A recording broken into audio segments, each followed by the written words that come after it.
First of all, thank you very much to Cooperatives Europe. It's a really great opportunity to be here today, because I'm working generally at European level, so working towards the European Commission, the European Parliament. So it's really good to make this link and to see so many activities on the ground. Just for example, one of the points we've just heard from Nigel, just last week at a conference when we raised the point of unfair selling practices in energy markets, the solution that was presented was switching, and that was it. So now people have the power to switch. So this will be the answer to all of this will address unfair practices. But now we hear that we have to actually go further than that. Not only the power of switching to the people, but actually people owning their own energy. And this is the message we really have to put across, I think, in Brussels. It's not just enough to be able to switch suppliers, but really to look deeper at how far the people's power should go. So it's great to get this, let's say, ammunition that we can use at European level to make them aware of this action going on the ground.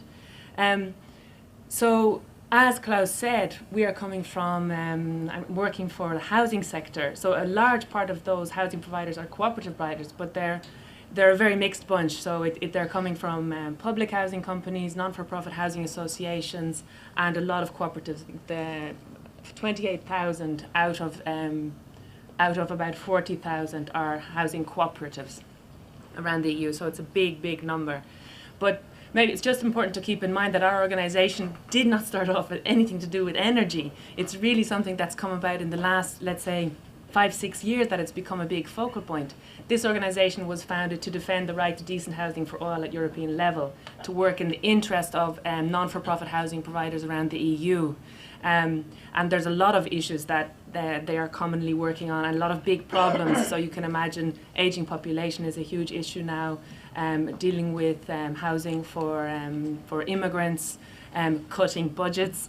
This is a big problem that we are trying to face together and lobby at European level for. But energy has become a really big issue as well, for a number of different factors. I think one sort of telling anecdote from a housing association here in the UK, he said to me, we started to realise that we were handing over the key to a social house, but at the same time we were handing over a key to fuel poverty. So we realised we sort of have to do something about it.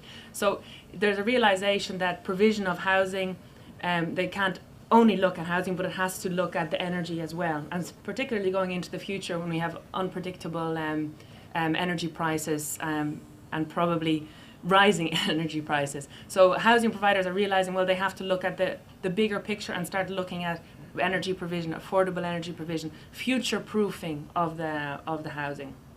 So that's why it's become one big issue for us at European level. And it's not the only reason, obviously climate change.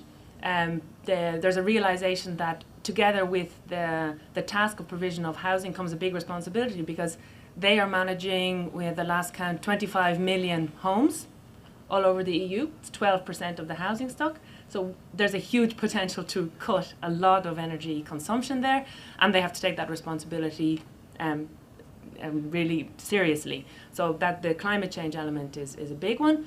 And then the other big one, the reason that we've been given that dossier as a high priority, is EU regulation.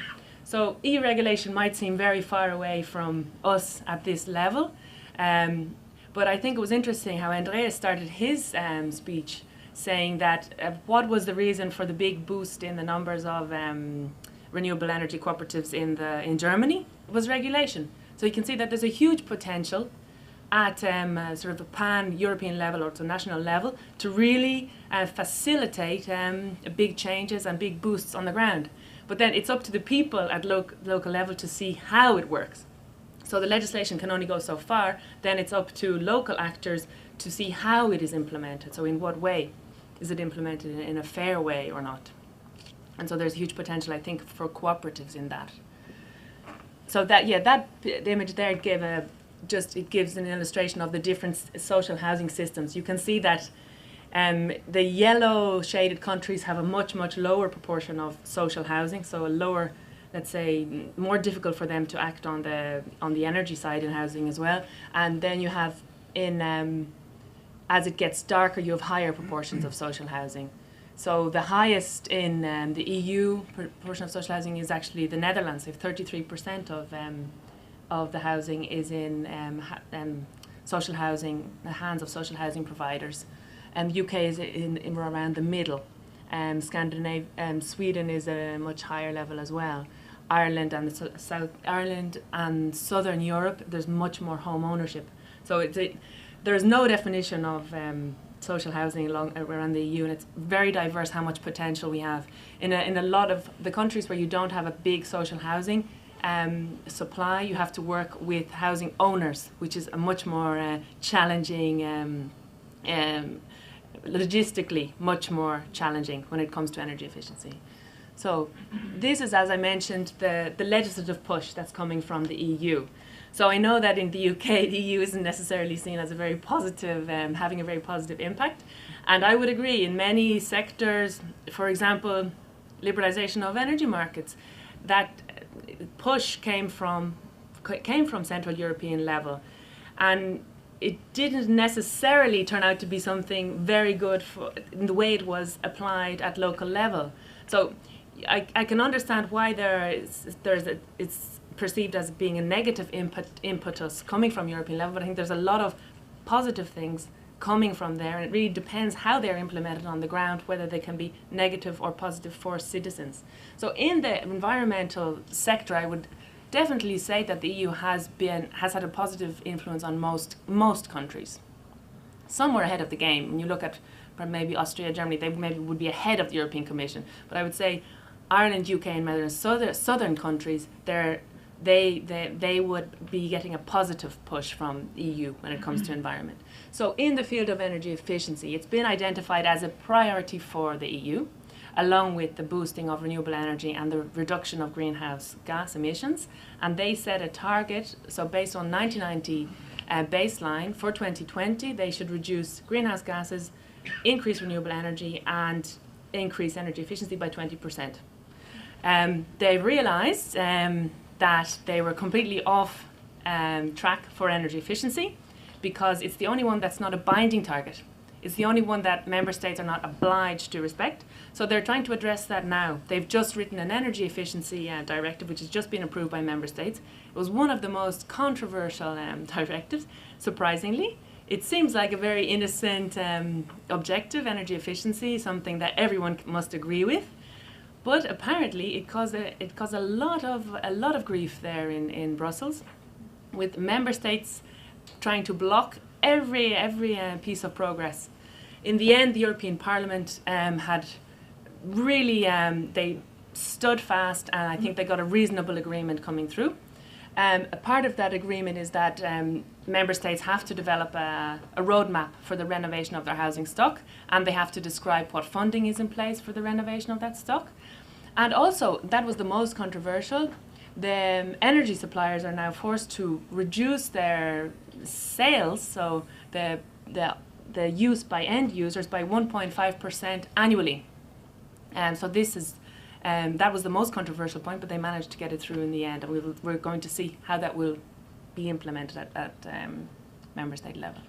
Then two other pieces of legislation are pretty key. There's it's called the Energy Performance of Buildings Directive, and believe it or not, so your certificates that you start to see around, so energy certificates, I don't know what you call them here in the UK, energy labels.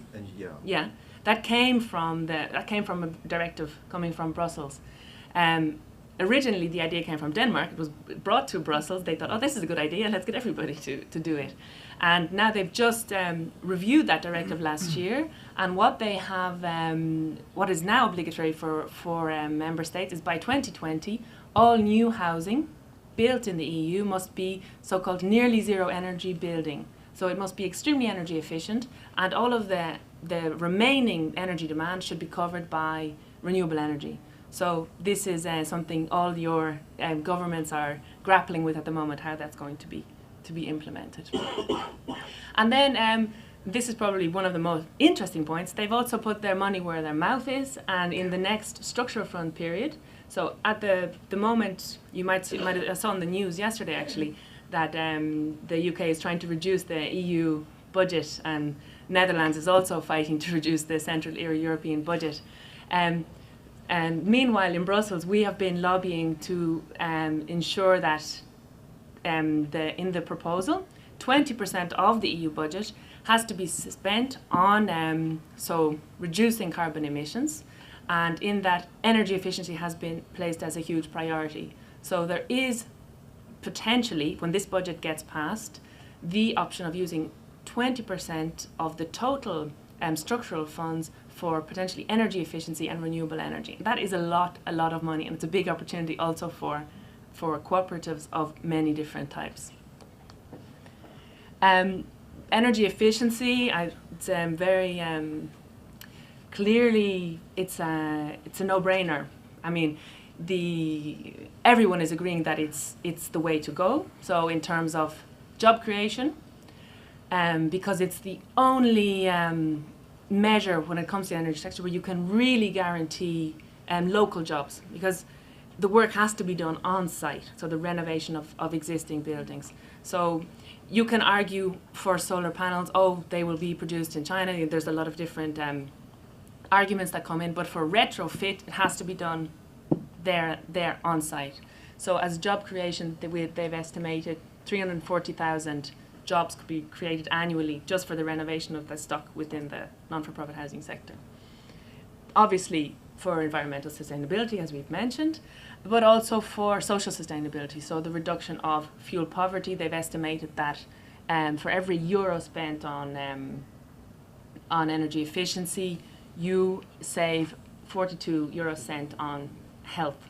It's a more difficult one to estimate, but this is a rough idea. So it really, as I say, a no-brainer, and the European Commission has come around to that. For our members, so energy efficiency is always the first step. So if you've got a building, obviously the renewable energy should come around at a later stage, but the first priority for them is the energy efficiency. But it's also that they're starting to look more and more into the potential offered in decentralized energy production, and that is why these partnerships that's going on today and yesterday are really key, because we need this input from the renewable energy producers, suppliers, and particularly from the cooperative sector, to really give input to the housing providers as to how they can make their mark and start to become energy producers as well, or else cooperate with energy producers. So this is why we really want to start to go down that path. Yeah, so that's really what I wanted to cover. And just as a last maybe insight, you can see that the legislation is going the right way, but that legislation, the drivers of that legislation were not non-for-profit cooperatives. They were the big players. So that's who's present in Brussels. When it comes to getting legislation for energy efficiency, it's the huge insulation providers, it's the very large multinationals, big communication companies who want to sell sensors and smart meters. So it's seen as a huge business opportunity, and that's why the legislation is there, because they are working in very close contact with policymakers. But just because they are the ones who got the legislation through doesn't mean that you cannot be the ones who actually take advantage of that legislative framework. Thank you.